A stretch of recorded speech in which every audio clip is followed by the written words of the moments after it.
दोस्तों स्वागत है आपका विंग से एक उड़ान। आज हम डिस्कस करेंगे जेकेएसएसबी के 2026 में जो पेपर हुआ था लैब अटेंडेंट का, उसके कंप्यूटर के क्वेश्चंस।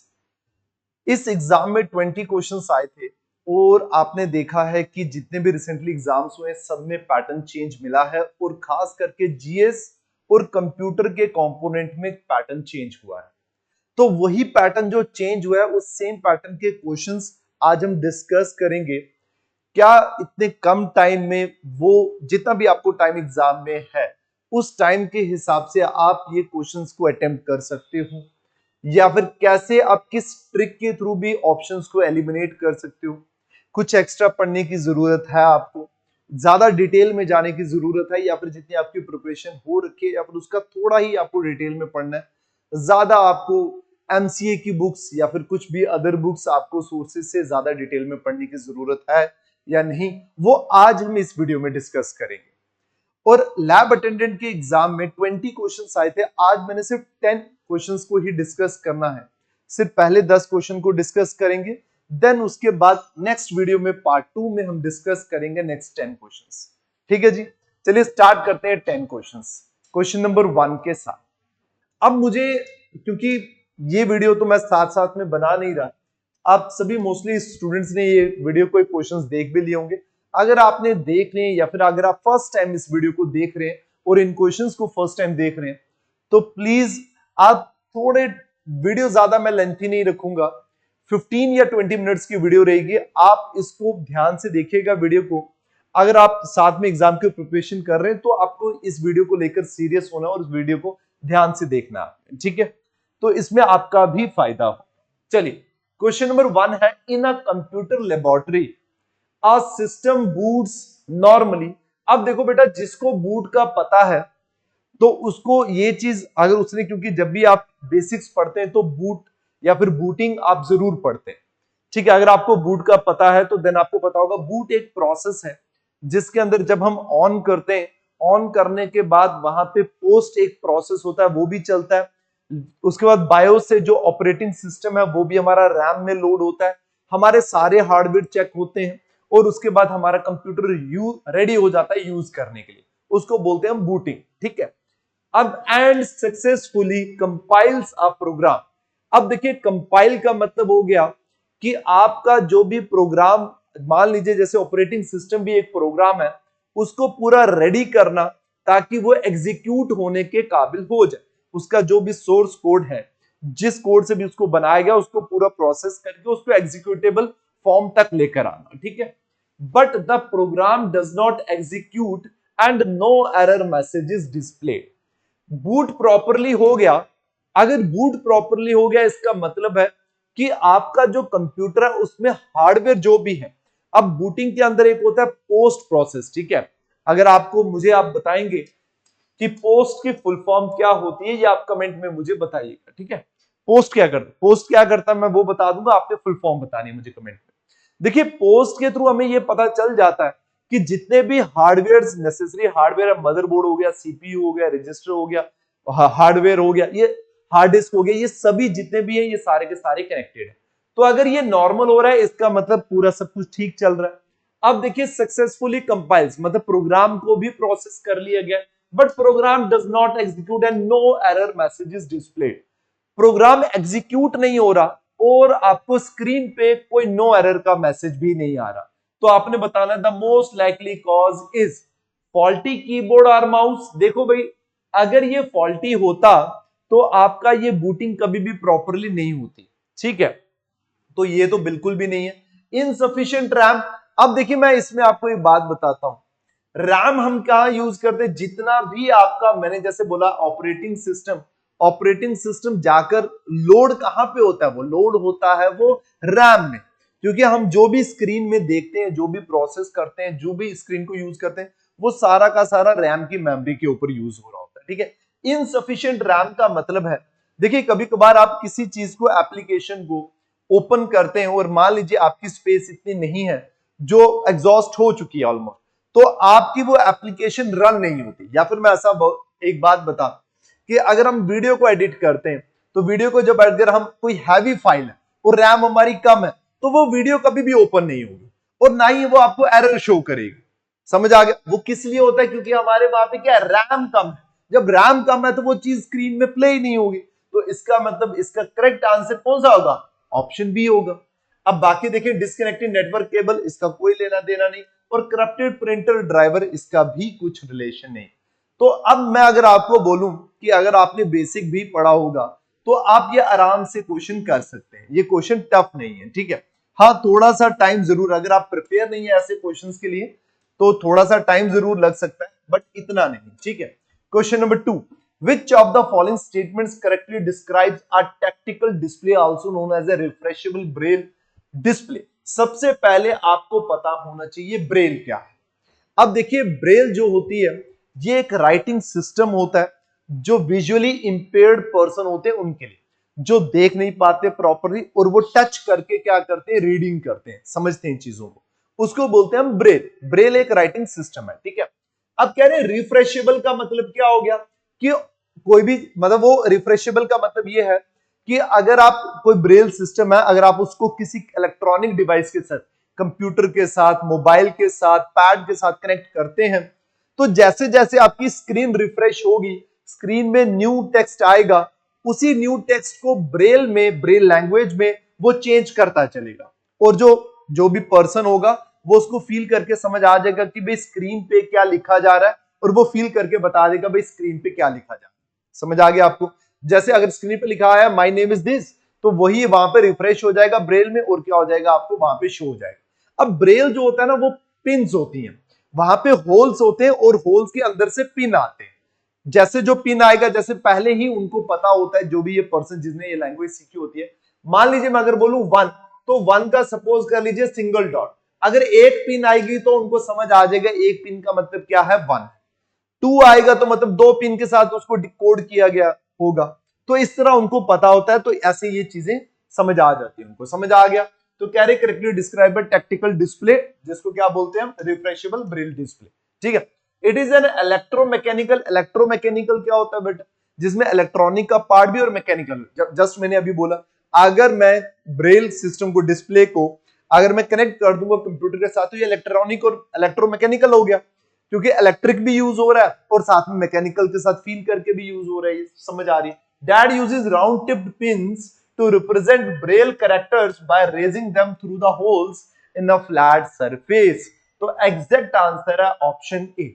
अब जिसको बेटा ये पता होगा वही कर पाएगा, जिसको नहीं पता, अब उसको अगर ये पता ही नहीं ये ब्रेल डिस्प्ले क्या है, तो आप नहीं बता सकते ना। It is specially monitor that uses haptic vibration glass screen to stimulate, ठीक है। ये वाइब्रेशंस नहीं होती, सबसे पहले ये भी एक क्लू पॉइंट रहता है कि भाई आपको पूछ लिया जाता है वो जो पिन्स हैं वो वाइब्रेट करती है, नहीं, पिन वाइब्रेट नहीं करती, जस्ट वो मूव करती है अप और डाउन, ठीक है, होल्स के थ्रू।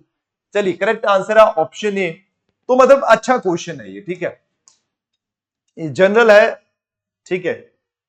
ये आपको शायद जब आप पढ़े तो शायद पढ़ाए कोई टीचर ना पढ़ाए, ठीक है। Which statement is correct regarding the interaction between computer hardware and computer software? अब देखिए, अब आपको कंप्यूटर हार्डवेयर भी पता है क्या होता है और सॉफ्टवेयर भी पता है क्या होता है, और इंटरेक्शन बिटवीन, ये आपको इंटरेक्शन का ये भी आपको पढ़ना है यहाँ पे और एक्सप्लेन समझाना, आंसर करना। System software is hardware independent because it interacts with hardware only via high level language. सबसे पहले एक बात याद रखिएगा, सिस्टम जो जो सॉफ्टवेयर होता है ना, वो हार्डवेयर इंडिपेंडेंट नहीं होता, वो हार्डवेयर डिपेंडेंट होता है। कैसे? अब देखिए, अगर मैंने प्रिंटर बनाया हुआ है तो प्रिंटर का जो, उस प्रिंटर का पर्टिकुलर मॉडल जो होगा उस प्रिंटर का, उसका जो सॉफ्टवेयर होगा वो अलग होगा, और उसी किसी और प्रिंटर का जिसका मॉडल अलग है उसका सॉफ्टवेयर अलग होगा। तो सॉफ्टवेयर हार्डवेयर के डिपेंडेंट होता है, ठीक है। तो ये वहां से भी एलिमिनेट होता है, ठीक है। सेकंड आ गया फर्मवेयर। अब फर्मवेयर क्या है? जो हमारा मैन्युफैक्चरिंग एरिया से ही जो सॉफ्टवेयर अपडेट होकर आते हैं, जैसे बायोस फर्मवेयर है, ठीक है। और बायोस की मुझे फुल फॉर्म भी बता, बिल्कुल इजी है लेकिन बताइएगा, ठीक है। As application software since it is stored in non volatile memory. देखिए, फर्मवेयर जो है ना वो बेटा एप्लीकेशन सॉफ्टवेयर नहीं है, एप्लीकेशन सॉफ्टवेयर नहीं है, ये मैंने अभी आपको बोला। ये आपका मैन्युफैक्चर, मतलब फैक्ट्री से ही बनकर वहां पे सॉफ्टवेयर में आते हैं, सॉफ्टवेयर आते हैं। An operating system acts as an intermediatory between hardware and application software by managing resources and providing hardware abstraction, बिल्कुल सही है ये। अब देखिए ऑपरेटिंग सिस्टम का काम ही ये होता है कि यूजर्स और सिस्टम सॉफ्टवेयर को कम्युनिकेट करना। यूजर जो है वो सिस्टम को कैसे कम्युनिकेट करता है? Through application. हम मोबाइल को सिस्टम को यूज करते हैं कैसे? एप्लीकेशन के थ्रू। हम फेसबुक यूज करते हैं, एप्लीकेशन है, उसके थ्रू हम सिस्टम को यूज कर रहे हैं, ठीक है। बट हम दोनों के बीच में, मतलब एप्लीकेशन और सिस्टम सॉफ्टवेयर, इन दोनों के बीच में कौन है? ऑपरेटिंग सिस्टम है। ऑपरेटिंग सिस्टम का काम होता है चीजों को मैनेज करना, चीजों को मैनेज करना, प्लस ऑपरेटिंग सिस्टम का काम होता है इसको पूरा जितने भी मतलब सोर्सेज हैं उनको यूटिलाइज करना प्रॉपर वे से, कौन कब अवेलेबल है, कब फ्री है, ये सब का काम जो होता है वो कौन करता है? ये ऑपरेटिंग सिस्टम करता है, ठीक है। और देखो यहाँ पे एक वर्ड यूज हुआ है, हार्डवेयर एब्स्ट्रैक्शन।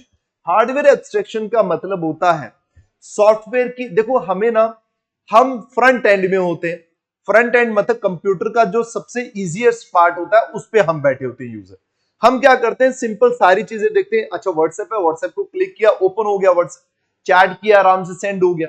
लेकिन इसके पीछे बैक एंड में जो कोड्स होते हैं ना वो सबसे हैवी होते हैं, उस कॉम्प्लेक्स पार्ट को हम नहीं देखते। समझ आ गया? हम सिंपल देखते हैं पार्ट को, भाई व्हाट्सएप है, व्हाट्सएप को ओपन करना है, लोगो पे क्लिक करो, व्हाट्सएप ओपन हो जाएगा। तो एब्स्ट्रैक्शन का मतलब होता है कि उन कॉम्प्लेक्स पार्ट को हाइड रखना, हमसे सिंपल रखना, ताकि यूजर उसको यूजर फ्रेंडली और यूजर उसको आराम से यूज कर सके। तो इंटरेक्शन सॉफ्टवेयर और हार्डवेयर के बीच में कौन इंटरेक्शन करता है? भाई ऑपरेटिंग सिस्टम। ये आप सबको पता है, ऑलरेडी ये पता है, मुझे नहीं लगता ये कोई इतना ज्यादा टफ क्वेश्चन होगा जो आपको ना पता हो। देखिए बेटा, फाउंडेशन बैच हमारा चल रहा है, ठीक है। इस बैच में अगर आप किसी भी एग्जाम की प्रिपरेशन का सोच रहे हैं तो वेट मत करिए। अगर आप न्यू कमर हैं, आपको लग रहा है अभी जस्ट ग्रेजुएट हुए, आपको प्रिपरेशन करनी है गवर्नमेंट एग्जाम की, तो आप उसके लिए वेट मत करिए कि न्यू वैकेंसीज आउट होंगे, नोटिफिकेशन आएगी, देन उसके बाद आपने स्टार्ट करना। आप पहले ही पढ़ना शुरू कर दीजिए, ठीक है। जितना आप पहले प्रिपेयर करेंगे उतना आपको रिवीजन का टाइम मिलेगा, उतना एमसीक्यूज लगाने का टाइम मिलेगा, उतना डिटेल में चीजों को पढ़ने का टाइम मिलेगा। तो आप जितना जल्दी स्टार्ट करेंगे उतना बेटर है। तो इसलिए हमारे बैच चल रहे हैं जिसमें मैथ्स का कंपोनेंट, रीजनिंग का कंपोनेंट और जीएस का पार्ट चल रहा है, टॉपिक चल रहा है जीएस का, ठीक है। तो अगर आप ज्वाइन करना चाहते हैं तो कल सुबह गांधीनगर सुबह 9 बजे क्लास हमारी होती है, आप आकर यहाँ पे ऑफलाइन में डेमो अटेंड कर सकते हैं। अदरवाइज आप ऑनलाइन में लाइव क्लासेस चलती हैं, हमारी एप्लीकेशन डाउनलोड करके प्ले स्टोर से वहां पर भी आप चेक कर सकते हैं, ठीक है। Which of the following statement about input and output devices is most correct? Input and output device आपको बहुत अच्छे से पता है। A capacitive touch screen is strictly an output device, गलत है ये, यहीं पे गलत हो जाता है। जो आपका टच स्क्रीन होता है ये आउटपुट नहीं, ये इनपुट और आउटपुट दोनों होता है। आप यहां से बाहर से कमांड देते हो और ये आपको डिस्प्ले भी करता है साथ में, आउटपुट भी और इनपुट भी, ठीक है। तो ये पहला यहीं पे गलत है, इसको पूरा पढ़ने की भी जरूरत नहीं, टाइम नहीं वेस्ट करना। Optical character recognition scanner are purely input device since they are convert physical text into digital form and can not provide feedback और, बिल्कुल सही है ये बात। हमारा जो ऑप्टिकल कैरेक्टर ओसीआर, ये आपने बड़े अच्छे से पढ़ा होगा इनपुट आउटपुट में, तो ये प्योरली क्या होता है? आपका इनपुट डिवाइस होता है। ये टेक्स्ट को किस में चेंज करता है? ये डिजिटल फॉर्म में चेंज कर देता है, ठीक है जी। चलें जी अब, अच्छा अब ये मत सोचिएगा कि मतलब देखो, अगर ये डिजिटल फॉर्म में चेंज करके आपको डिस्प्ले कर रहा है तो मॉनिटर एक अलग डिवाइस है और ओसीआर अलग डिवाइस। मैं अकेले ओसीआर की बात करूं तो अकेला ओसीआर क्या आपका इनपुट है, जो टेक्स्ट को लेकर आउटपुट में चेंज करता है, लेकिन है वो क्या? इनपुट डिवाइस, वो बाहर से डेटा लेता है। समझ आ गया आपको? तो थर्ड डिजिटाइजर भी नहीं होगा और ब्रेल डिस्प्ले वो अभी आपको पता है वो आउटपुट डिवाइस है।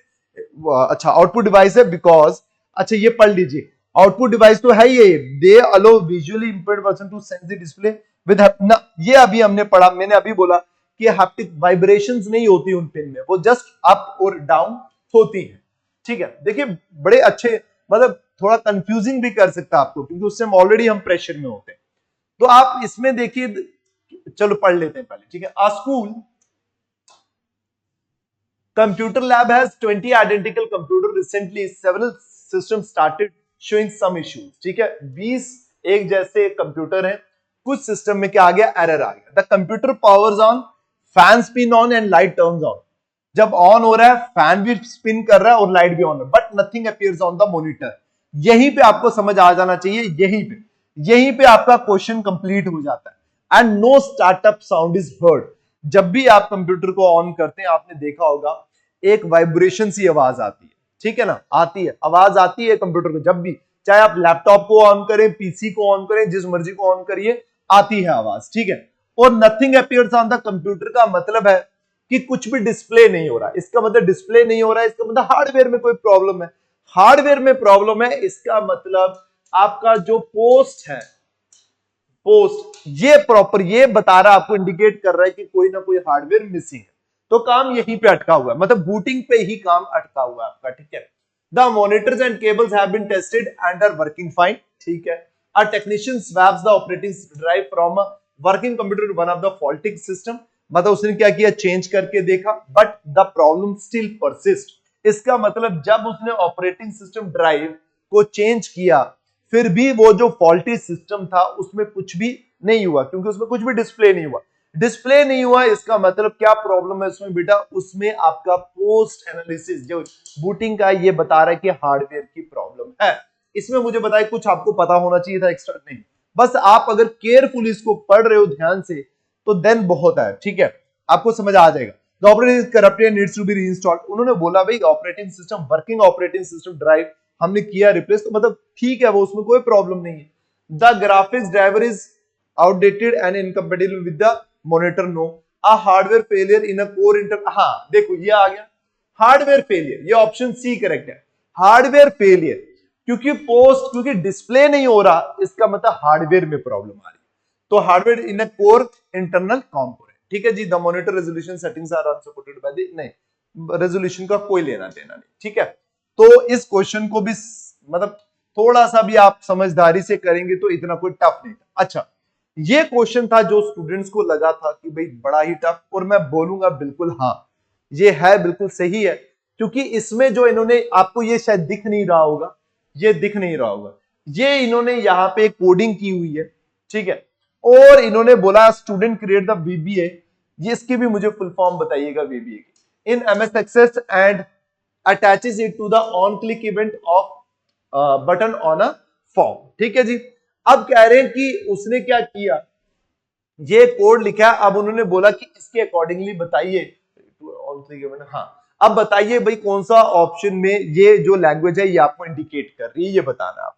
अब देखो ये क्वेश्चन मैं बोलता हूं क्योंकि ये हम जब भी हमने जेके एसएसबी का पढ़ा है तो उसमें हमने ये कोडिंग नहीं पढ़ी है, लैंग्वेजेस नहीं पढ़ी है। तो अगर लैंग्वेजेस नहीं पढ़ी तो ये कोई भी देखकर नहीं बता सकता, जितना मर्जी, हाँ जिसका कंप्यूटर का बैकग्राउंड है, बट जिसका कंप्यूटर का बैकग्राउंड नहीं है उसके लिए टफ है ये चीज।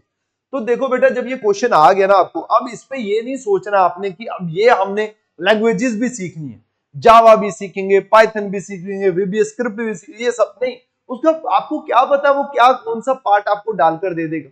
और लैंग्वेज की कमांड कितनी होती है, डिलीट करने के भी एक अपनी कमांड है, सेव करने की भी एक अपनी कमांड है, प्रिंट करने की भी एक अपनी कमांड है। कितनी लैंग्वेजेस को आप पढ़ोगे, तो ये पॉसिबल नहीं है आपके लिए पढ़ना।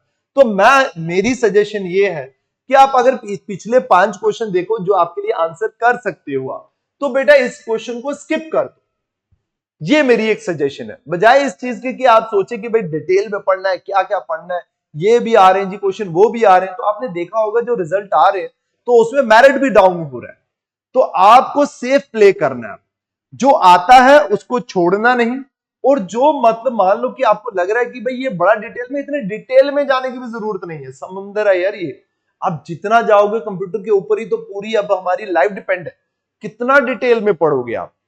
तो कोशिश करो आउट ऑफ 10 अगर आपके 7 भी आ रहे हैं 8 भी आ रहे हैं तो भी बहुत है, 2 जा भी रहे हैं जाने दो उसको। अब ये मत सोचो ना पिछली बार आते थे तो पिछली बार क्वेश्चन भी बड़े इजी आते थे, अब क्वेश्चन का लेवल इंक्रीज हो गया है, ठीक है।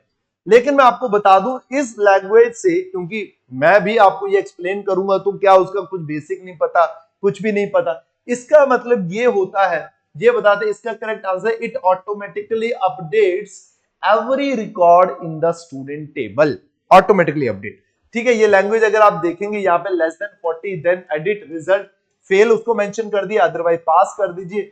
और फिर उसके बाद कंटिन्यू करते रहिए, जो पास है उसको कैटेगरी को उसको जो जितने भी स्टूडेंट पास होंगे उसको एक टेबल की फॉर्म में रिकॉर्ड मेंटेन करते रहिए, जैसे सारे आपने देख लिया उसके बाद उसको क्लोज कर दीजिए। ये है इसका, तो इसको बेटा इतना डिटेल में जाने की जरूरत भी नहीं है, ठीक है। अब चले next question, question number 7 out of 6, मैं कहूंगा 5 क्वेश्चन करने वाले थे, ठीक है। ठीक है, Anaya is making a long report in MS word, MS word में वो एक रिपोर्ट बना रही है। She wants pages 1 to 3 to use Roman numericals and the rest to start from 1 to 3। मतलब वो चाह रही है कि पहले जो 3 पेजेस हो एमएस वर्ड में, क्योंकि वो काम कर रही है, तो पहले 3 जो 1 से 3 पेजेस हो उसमें जो नंबरिंग हो वो रोमन की हो, उसके बाद 1 2 3 स्टार्ट हो जाए। She does not know how to set different page numbering styles in one document, what should we do? ये क्वेश्चन सही है। इसके लिए जब वो एमएस ऑफिस लिखते हैं, सिलेबस में एमएस वर्ड लिखते हैं, तो उसका मतलब हमें डिटेल में पढ़ना चाहिए हर फीचर, इतना टफ नहीं है ये। अगर उसके अंदर फीचर पार्ट सारे पढ़ेंगे तो आपको पता चल जाएगा। Use mix numbering from the insert table, नहीं ये नहीं होता। Add a section break and format page numbering, यही इसका आंसर होता है। अब देखिए ये बेटा क्या है, ये फैक्चुअल है, आपको ये फीचर है एमएस वर्ड का, आपको पता होगा सेक्शन ब्रेक। अगर पता है तो आपका आंसर कर पाओगे, नहीं पता तो बेटा इसमें तुक्का भी नहीं लगा पाओगे, ठीक है। Use the pagination wizard from the layout table assign, pagination wizard जैसा कोई फीचर एमएस ऑफिस में, एमएस वर्ड में नहीं होता। Change the numbering style from the, नहीं फॉन्ट सेटिंग में नहीं होता। फॉन्ट में हम उसका वर्ड का फॉन्ट चेंज कर सकते हैं, उसका पेज नंबर के साथ कोई लेना देना नहीं होता, ठीक है। अब देखिए फिर भी अगर आप कॉमन सेंस लगाओगे तो कहीं ना कहीं एलिमिनेट कर पहुंच भी सकते हो, ठीक है। अब एक होता है पेज ब्रेक और एक होता है सेक्शन ब्रेक। एक होता है पेज ब्रेक में क्या होता है, आप पेज को ब्रेक कर देते हो लेकिन पेज की जो फॉर्मेटिंग होती है वो पूरी की पूरी सेम होती है। सेक्शन ब्रेक में क्या होता है, आप सेक्शन ब्रेक में क्या कर सकते हो, कुछ पेजेस की फॉर्मेटिंग अलग कर सकते हो, फॉर्मेटिंग जैसे नंबरिंग रोमन में कर सकते हो, दूसरे में नॉर्मल न्यूमेरिकल कर सकते हो। तो ये सेक्शन ब्रेक और पेज ब्रेक में डिफरेंस होता है। तो अगर आपको पता होगा तो आप ये आंसर कर पाओगे। करेक्ट आंसर है ऑप्शन बी, ठीक है।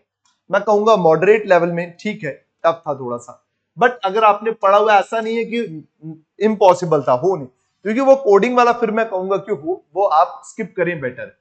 रिया works in small office where all computers are connected through a LAN. LAN आपको पता है लोकल एरिया नेटवर्क, जो इन ऑफिस घर पे, ठीक है, छोटे से उसमें एरिया में कंप्यूटर कनेक्टेड होते हैं और आपस में शेयर करते हैं फाइल्स वगैरह। तो using ethernet cable but the network is not connected to any, अच्छा इंटरनेट सर्विस प्रोटोकॉल, लेकिन कह रहे वो आपस में तो कनेक्टेड है इथरनेट के थ्रू, लेकिन कोई भी कंप्यूटर जो है वो आईएसपी मतलब इंटरनेट सर्विस प्रोटोकॉल के साथ कनेक्टेड नहीं है, मतलब वो इंटरनेट के साथ कनेक्टेड नहीं है। इसका मतलब जो भी चीजें इंटरनेट में अवेलेबल है वो उनके सिस्टम में नहीं आ सकती, वो ब्राउज नहीं कर सकते, यूट्यूब ओपन नहीं कर सकते, ऐसा, ठीक है। और the internet, she tries to send an email her boss using Gmail, can Riya send the email? No, क्योंकि ईमेल अगर आप सेंड करना चाहते हो तो उसके लिए आपको जीमेल का सर्वर, जब आप सेंड करते हो ईमेल, आपको पता होगा यह प्रोसेस कि पहले हमारा ईमेल सर्वर में जाता है, सर्वर के थ्रू हमारा रेसिपिएंट को जाता है, समझ आ गया हमें? तो इसके लिए आपको इंटरनेट की जरूरत होती है। तो अगर आप यस यस तो वो कर ही नहीं सकती, सबसे पहले स्टोर इन कैशन ना, गलत। No because Gmail requires a WiFi. अब देखो ये थोड़ा सा एक, अब बच्चों को लगेगा वाईफाई के साथ कनेक्टेड है, हाँ बिल्कुल सही कि अगर वो वाईफाई के साथ कनेक्टेड नहीं है तो वो भेज नहीं सकती, लेकिन बेटा बात यहाँ पे वाईफाई एक नेटवर्क का एक पार्ट है, नेट इंटरनेट का एक हिस्सा है। इंटर मोबाइल डेटा होता है, वाईफाई होता है, इथरनेट होता है, ये अलग अलग होते हैं। वाईफाई का एक उसका हिस्सा है, सिर्फ वाईफाई की उसको जरूरत नहीं है, ठीक है, नेट की जरूरत है उसको। No because Gmail needs internet access to contact its remote server. तो करेक्ट आंसर है ऑप्शन 4, करने वाला क्वेश्चन है, छोड़ने वाला क्वेश्चन नहीं है ये। अच्छा, जो जेकेपीएसआई के स्टूडेंट्स हैं, हमारी टेस्ट सीरीज चल रही है, टोटल 33 टेस्ट है, 23 section, 10 full length. Latest pattern के according statement based match the following assertion reason, इसके हिसाब से हम क्वेश्चंस को फ्रेम कर रहे हैं। ऑफलाइन में चल रहा है, हर सैटरडे को टेस्ट होता है, आप आकर अटेंड कर सकते हैं, क्लास टेस्ट अटेंड कर सकते हैं, ऑफलाइन ऑनलाइन दोनों मोड में। ऑनलाइन के लिए आपको एप्लीकेशन डाउनलोड करनी है, ठीक है। While sending an email with large attachment, RM notices that the email client automatically uploads the file and share it as a link instead of attaching it directly, which internet feature makes this possible. अब कह रहे हैं कि अगर आप किसी large file को internet के थ्रू सेंड कर रहे हो तो इनमें से कोई ऐसी चीज, कोई ऐसा मतलब फीचर आपको प्रोवाइड करता है कि आपकी वो जो फाइल है, जो लार्ज फाइल है, वो आपकी गूगल फोटोज में अपलोड हो जाएगी, उसका एक लिंक जनरेट हो जाएगा, लिंक शेयर हो जाएगा सेकंड पर्सन को जिसको आप शेयर कर रहे हैं, वो लिंक के थ्रू आपके गूगल फोटो से डाउनलोड करके अपने पास रख लेगा। ठीक है, upload the file and share. हाँ ठीक है, तो इसका बेटा ये होता है क्लाउड स्टोरेज इंटीग्रेशन। ये होता है, ये फीचर आपको देता है makes this possible, cloud storage integration. SMTP तो आपको पता है क्या होता है, सिंपल मेल ट्रांसफर प्रोटोकॉल। जिस तरीके से किस यूज करते हैं, मेल को ट्रांसफर करते हैं। डायनेमिक अटैचमेंट रूटिंग नहीं, ऐसा कुछ नहीं होता। इंटरनेट कैचिंग प्रोटोकॉल, अब कैचिंग अगर आपको पता होगा उससे भी सर, कैचिंग होता है कि फ्रीक्वेंटली यूज जो डेटा फाइल्स होती है वो स्टोर हो जाती है पहले, ताकि आपकी जो स्पीड हो वो तेज हो सकती हो। ठीक है, तो ऑप्शन ए इसका बेटा करेक्ट होगा, ऑप्शन ए इसका करेक्ट होगा। लास्ट क्वेश्चन है, हाँ अब देखिए ये लास्ट पेपर में 20 आए थे, मैंने 10 करवा रहा हूं। ठीक है, कैशे मेमोरी, रजिस्टर, इंटरप्रेटर और ये क्या आ गया, कंपाइलर। अब ये क्या हो गया, कंपाइलर क्या होता है, वन गो में क्या करता है, पूरे के पूरे प्रोग्राम को वो कर देता है, कन्वर्ट कर देता है, कंपाइल कर देता है। इंटरप्रेटर क्या होता है, लाइन बाय लाइन करता है। रजिस्टर क्या होती है, फास्टेस्ट मेमोरी होती है। कैशे क्या होती है, आपकी सीपीयू और रैम के बीच में होती है कैशे। कैशे वो मेमोरी होती है जो आप मतलब आप ब्राउज करें किसी भी चीज को तो वो उस डेटा को अपने पास स्टोर कर लेती है, ताकि आपको बार बार सीपीयू में जाने की जरूरत ना पड़े। रैम को, रैम क्या करे, कैशे रास्ते में पड़ रहा है, कैशे से ही उस मेमोरी को लेकर डेटा को फेच करके दोबारा डिस्प्ले कर दे, ताकि आपका काम जल्दी से जल्दी शो। समझ आ गई आपको? तो अब इसका अगर आप देखेंगे, translate entire programme before execution, ये कौन है, बिफोर कंपाइलर है ये।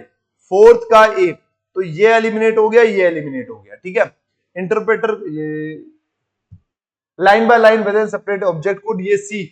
थर्ड का सी, थर्ड का सी है कोई, ये है थर्ड का सी, ये हाँ ये है थर्ड का सी। तो आपका आंसर करेक्ट ये हो गया। फोर्थ का क्या है, फोर्थ का ए है एंटायर, और थर्ड का क्या बोला मैंने, सी बोला, सही है।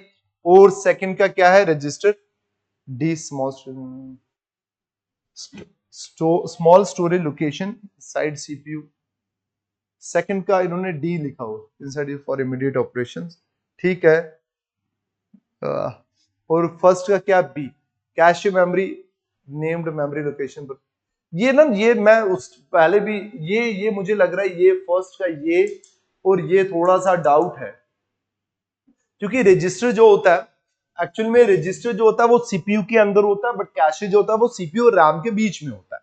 ठीक है, तो और नेम्ड मेमोरी लोकेशन जो बिल्ड इन प्रोसेसर, ये रजिस्टर्स का भी काम होता है। रजिस्टर के अंदर कितने अलग अलग डिफरेंट रजिस्टर्स होते हैं ना, तो बट अगर ऑप्शन से देखूं मैं तो ये डी ऑप्शन ही बनेगा इसका, अगर ऑप्शन से ही उठाना है। ठीक है, तो बेटा इसका आज ये, अच्छा ये भी एक लास्ट है टेस्ट, क्योंकि जो स्टूडेंट टेस्ट कर रहे हैं, इंक्वायर करते हैं, उनके लिए इंफॉर्मेशन की एफडब्ल्यू की भी टेस्ट सीरीज चल रही है।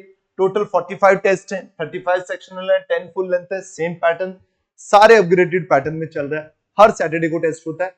आप इसके लिए कांटेक्ट कर सकते हैं हमारे नंबर्स में, मैं नंबर आपको मेंशन कर देता हूं, आप कर लीजिएगा 9541942393।